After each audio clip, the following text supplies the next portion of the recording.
Existem momentos em nossa vida que os pensamentos negativos parecem assumir o controle da nossa mente.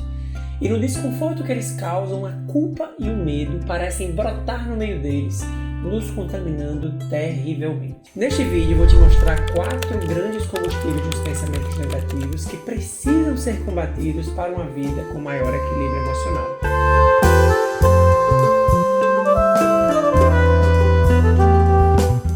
Eu sou o Dr. Tiago Bezerril, médico psiquiatra, e aqui eu te ajudo a entender melhor sobre psiquiatria e saúde mental. Se você gosta de conteúdos como esses, já se inscreve no canal para acompanhar e ficar por dentro dos próximos vídeos. Então vamos lá para os 4 grandes combustíveis que eu vou destacar nesse vídeo, dos pensamentos negativos e dos sentimentos de culpa associados.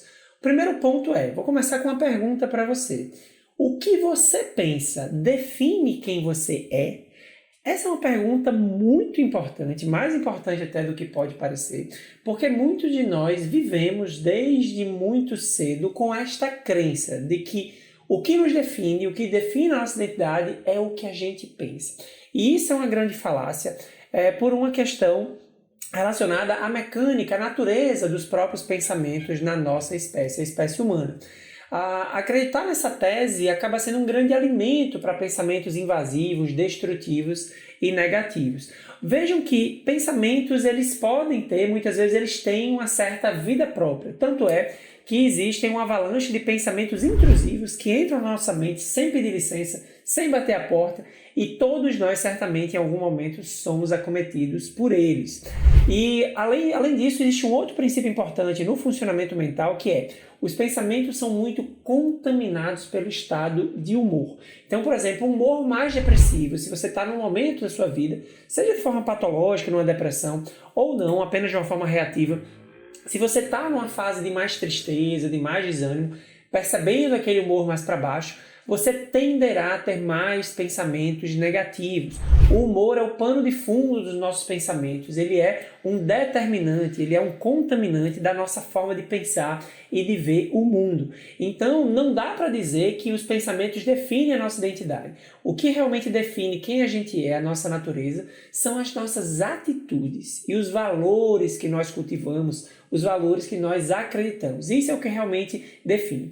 E essa crença de que você é o que você pensa, ela acaba sendo muito dramático esse tipo de crença em algumas situações, como por exemplo o transtorno obsessivo compulsivo, o TOC. Uma das coisas que alimentam os pensamentos obsessivos que acontecem nesse transtorno é justamente o indivíduo acreditar que tudo aquilo que ele pensa ou se concretizará como uma realidade, numa espécie de premonição, ou definem a identidade dele, como se, por exemplo, os pensamentos que em algumas pessoas com TOC têm, pensamentos impróprios, agressivos, de conteúdo sexual, de conteúdo religioso, definem a natureza da pessoa. Muitas pessoas com TOC acreditam que aquilo que elas pensam realmente vai se materializar, seja como uma obra de futuro, seja como uma conduta pessoal. E é justamente essa crença que alimenta esses pensamentos e dão mais força para eles. Então a gente precisa ter muito cuidado nessa avaliação, porque os pensamentos eles têm essas propriedades que eu comentei aqui e que por isso, e não só por isso, mas até por outros motivos também, não podemos jamais dizer que o que a gente pensa define a nossa natureza mais intrínseca. Um aspecto interessante ainda dentro desse tema sobre você achar que o pensamento define sua identidade é quando discutimos isso dentro de contextos religiosos. Esse é um tema bastante vasto, bastante complexo, talvez mereça até um vídeo à parte. Se você acha interessante, coloque aqui nos comentários que eu posso preparar um vídeo sobre isso. Mas em muitas das nossas religiões, em muita da nossa cultura religiosa, especialmente aqui no Ocidente, a gente tem um pouco desse viés de se colocar de que você precisa combater, brigar com o pensamento negativo, porque pensar negativamente ou pensar determinados temas já é propriamente uma expressão de pecado. Isso é um tema muito polêmico, mas que é necessário a gente ter cuidado, à luz das neurociências, do conhecimento que nós temos do cérebro, da nossa mente, de entender realmente, dissociar as atitudes, o desejo, a vontade, com apenas um mero pensamento intrusivo, repetitivo, negativo que podemos ter em nossa mente. Segundo combustível, segundo ponto de atenção nesse tema. O quanto você se importa com seus pensamentos determina a força deles na sua mente. Esse é um princípio muito central quando estamos falando de pensamentos negativos, intrusivos, pensamentos dessa natureza. Eu já fiz vídeos específicos sobre isso. Mas aqui o princípio fundamental tem a ver com essa mecânica do pensar. O pensamento, ele tem associação muitas vezes com um sentimento. Os sentimentos ou as emoções, elas investem o pensamento de energia. E isso tem a ver com a própria estrutura do nosso cérebro, até com o processo evolutivo que passamos enquanto espécie. Nós temos um chamado cérebro de baixo, uma parte mais primitiva ou mais antiga do nosso sistema nervoso, e uma parte mais de cima, o cérebro de cima, a parte mais nova, né, ou mais recente do nosso cérebro, que é justamente o quê? Essa parte mais recente, digamos, é a nossa parte mais racional, é a sede propriamente dos pensamentos. Isso nos diferencia, inclusive, de outros animais. A forma, o pensamento contínuo, o pensamento mais complexo, mais abstrato, diferencia o homem de outros animais. Mas nós temos uma parte mais primitiva que compartilhamos com vários outros animais, com outras espécies, que é os processos emocionais, as emoções. E aí existe uma conexão entre pensamento e emoção, e aí quanto mais emoção um pensamento carrega, mais forte ele é, mais grudento ele é na nossa mente. Então, a forma como a gente se importa, o quanto a gente se importa com aquele pensamento, vai dar força para ele e vai aumentar a probabilidade dele se repetir. Esse é um princípio muito importante. Então, uma das grandes tarefas que temos diante de pensamentos negativos, intrusivos, é aprender a não se importar com eles. E uma dica importante nesse treino, porque é um treino, não existe uma receita mágica, não é como apertar um botão. Um treino importante para isso são as chamadas práticas contemplativas, as práticas meditativas de atenção plena. Funcionam muito para muitas pessoas e é algo para ser treinado, né? E você se tornar um observador dos seus pensamentos e não assim um verdadeiro...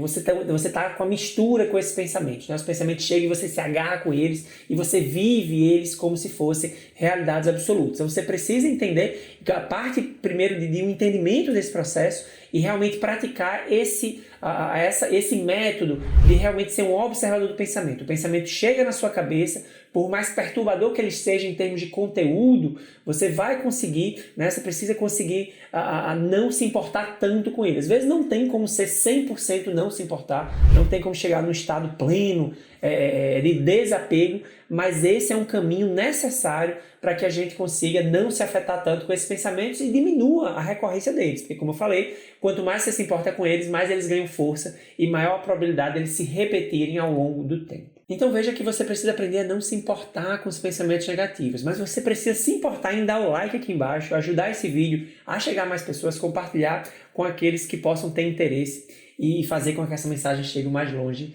possível. Vamos para o terceiro combustível dos pensamentos negativos e do sentimento de culpa, que é o perfeccionismo. Perfeccionismo é um termo que se usa para um conjunto de características de personalidade, de funcionamento, algo mais da natureza do indivíduo. E aí existe uma tríade, a gente pode entender assim, 3 características importantes para definir perfeccionismo, né? Pessoas perfeccionistas são intolerantes a falhas, né? Principalmente delas mesmas. Pessoas perfeccionistas têm uma autocrítica excessiva. E pessoas perfeccionistas têm padrões elevados de funcionamento. Elas miram, né? Têm metas muito altas e que muitas vezes são inalcançáveis ou dificilmente alcançáveis. Então, do perfeccionista, ele é, de certa forma, um culpado crônico. Veja que, por essas características, esse indivíduo ele vai ter uma tendência de sentir culpa com muita frequência, e essa culpa ela é muito alimentada ou gerada por esses pensamentos negativos, intrusivos, relacionados ao desempenho, ao quanto a autoestima, ao quanto ele se acha competente, o quanto ele se acha eficaz dentro do dia a dia dele, nos relacionamentos, no trabalho. Então o perfeccionismo é um grande vilão desse processo dos pensamentos negativos, é um grande combustível, é um grande alimento. E aqui, para você que tem essas características de perfeccionismo, a grande missão é flexibilizar. Quando eu falo flexibilizar, veja, eu não estou falando de anular nem de deletar, porque na verdade, primeiro que isso é impossível, porque o perfeccionismo é uma estrutura de personalidade. Se você é perfeccionista, você construiu isso ao longo do tempo, isso cumpriu uma função na sua infância, adolescência especialmente,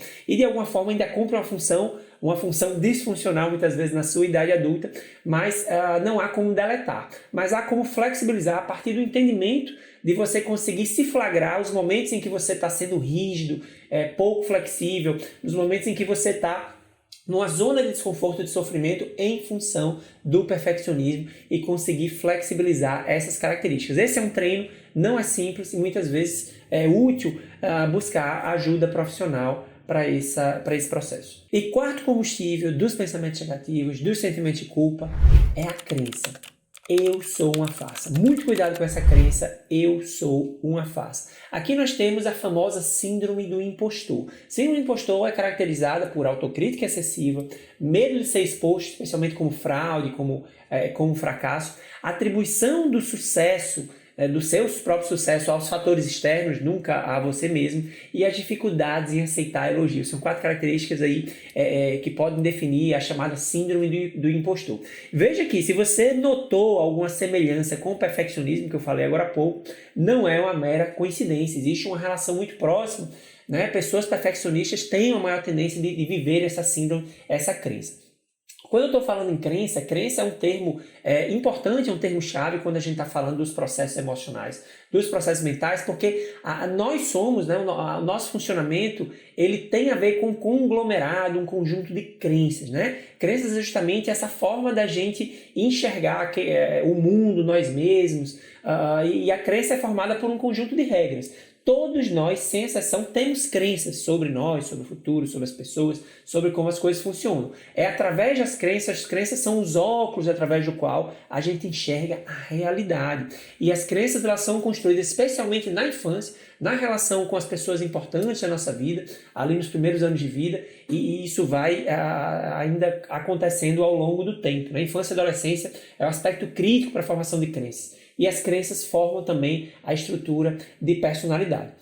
E todos nós temos crenças que podemos chamar de funcionais, que nos ajudam a viver melhor, a enfrentar os desafios, a nos regular emocionalmente, e crenças disfuncionais que nos causam problemas, né, que aumentam os riscos de psicopatologias, de problemas psiquiátricos e psicológicos. Então, uma das crenças disfuncionais comuns nesse contexto é essa crença de que eu sou uma farsa. Pessoas que têm essa crença, elas muitas vezes podem ter sucesso na vida profissional, na vida pessoal, elas têm uma série de coisas para se orgulhar, mas elas não conseguem viver essa realidade, né? Elas vivem uma realidade distorcida no sentido de tudo aquilo que elas conquistam, todos os aspectos positivos da vida delas, elas ficam acreditando e que aquilo, na verdade, se deve a fatores externos. Eu consegui isso porque eu fui ajudado, porque foi sorte. E aí a crença base é o quê? Eu sou uma farsa. As pessoas acham, né, o indivíduo acredita, as pessoas acham que eu sou isso, que eu sou aquilo, que eu sou bonito, que eu tenho sucesso,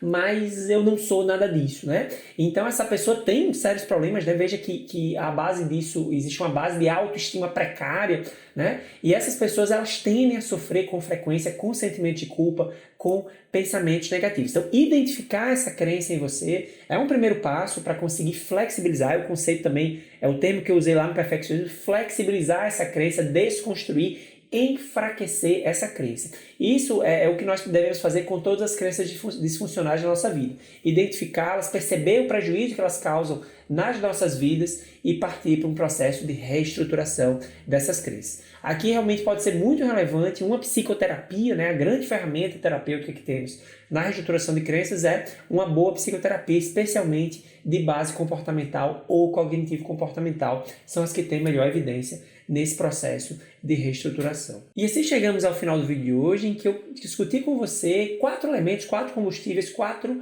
alimentos para os pensamentos negativos e os sentimentos de culpa. Se você gostou desse conteúdo, se inscreve no canal para acompanhar os próximos vídeos, deixa o like aqui embaixo e pode escrever aqui nos comentários alguma dúvida que ficou sobre esse assunto. Eu vou ter o maior prazer em te esclarecer. Até o próximo vídeo.